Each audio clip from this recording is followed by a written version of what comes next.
হরমুজে ফের হুঁশিয়ারি, খুলে দেওয়ার 24 ঘন্টার মধ্যেই প্রণালী বন্ধ করে দিল ইরান। ভারত সহ একাধিক দেশের জ্বালানিবাহী ট্যাঙ্কার লক্ষ্য করে চলল গুলি। পশ্চিম এশিয়ার আকাশে ফের দানা বাঁধল আশঙ্কার মেঘ। ইরানের উল্টো সুরে উদ্বেগে বিশ্ববাজার। বাণিজ্যিক জাহাজ চলাচলের জন্য সংঘর্ষ বিরতির সময় পর্যন্ত হরমুজ প্রণালী খুলে দেওয়া হচ্ছে।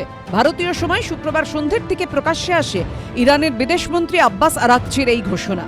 যুদ্ধবিরতির আবহে তেহরানের এই ঘোষণায় বিশ্বজুড়ে স্বস্তির আবহ তৈরি হতে না হতেই কাটল সুর। সিদ্ধান্ত বদলে হরমুজ প্রণালী বন্ধ করে দিল ইরান। সংবাদ সংস্থা সূত্রে খবর, প্রণালী খোলা থাকার সময় হরমুজ পেরোতে গেলে ভারতের দুটি তেলবাহী ট্যাঙ্কার লক্ষ্য করে গুলি চালায় ইরানের রেভলিউশনারি গার্ড। হরমুজ প্রণালীর প্রবেশ মুখে অত্যন্ত গুরুত্বপূর্ণ জায়গা কেশাম ও লারাক দ্বীপের মধ্যবর্তী জলসীমায় ঘটনাটি ঘটে, যার জেরে দুটি জাহাজই পিছু হটতে বাধ্য হয়। তবে হতাহতের কোনো খবর নেই। একটি ট্যাঙ্কার ট্র্যাকার সাইটের তথ্য অনুযায়ী গুলি চলার পর দুটি ভারতীয় জাহাজ ও একটি গ্রিক জাহাজকে গতিপথ পরিবর্তন করতে হয়। তাদের মধ্যে একটি ভারতীয় ট্যাঙ্কার 20 লক্ষ ব্যারেল তেল নিয়ে ইরাক থেকে আসছিল। এই ঘটনার জেরে আন্তর্জাতিক বাজারে ফের তৈরি হয়েছে অস্থিরতা। বিঘ্নিত হচ্ছে বাণিজ্যিক জাহাজ চলাচল। হরমুজ পেরোনোর অনুমতি দেওয়ার পরও কেন ভারতের জাহাজে গুলি চালানো হলো? সূত্রের খবর, ঘটনায় ভারতে নিযুক্ত ইরানের রাষ্ট্রদূত মোহাম্মদ ফাথালিকে তলব করে বিদেশ মন্ত্রক। এই যে ভারতবর্ষের জাহাজের উপর অ্যাটাক, এই সুর কিন্তু এতদিন ছিল না। এর কারণ কিন্তু একটি মানুষ যিনি পাকিস্তানের মিলিটারি হয়েও ওখানে গিয়ে মধ্যস্থতা করছেন, তিনি কিন্তু তার ভারত বিদ্বেষিতা চূড়ান্ত।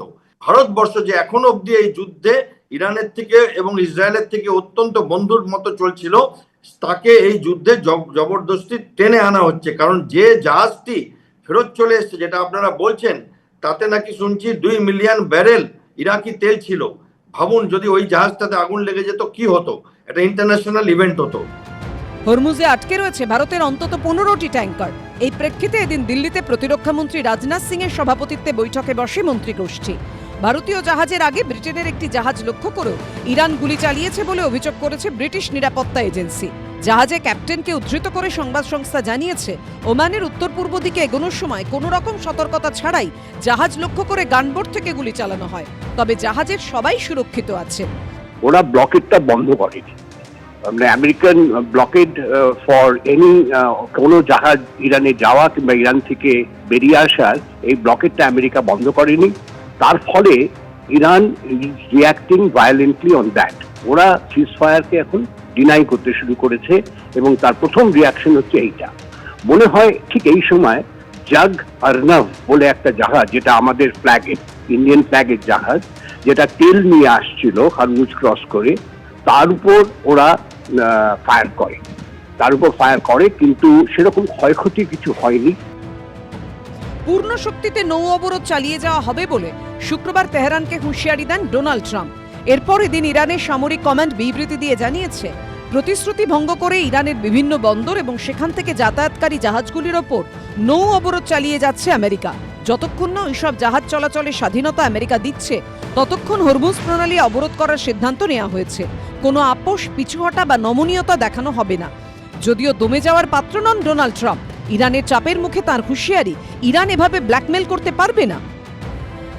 They have no leaders, they have no nothing. Actually, their leaders are, it is regime change. You call that enforced regime change. But we're talking to them. They wanted to close up the strait again, as they've been doing for years. And they can't blackmail us. It's going actually along very well. And we'll see, but we'll have some information by the end of the day. We're talking to them. প্রায় 50 দিন ধরে বন্ধ Hormuz. এরই মধ্যে নতুন করে তৈরি হলো জটিলতা। এরই মধ্যে আগামী সোমবার ইসলামাবাদে ফের আলোচনায় বসতে পারেন আমেরিকা এবং ইরানের প্রতিনিধিরা। দ্বিতীয় দফার বৈঠকে শান্তি ফিরবে কি? উত্তরের অপেক্ষায় গোটা বিশ্ব। এবিপি আনন্দ। এবিপি আনন্দ, এগিয়ে থাকে, এগিয়ে রাখে।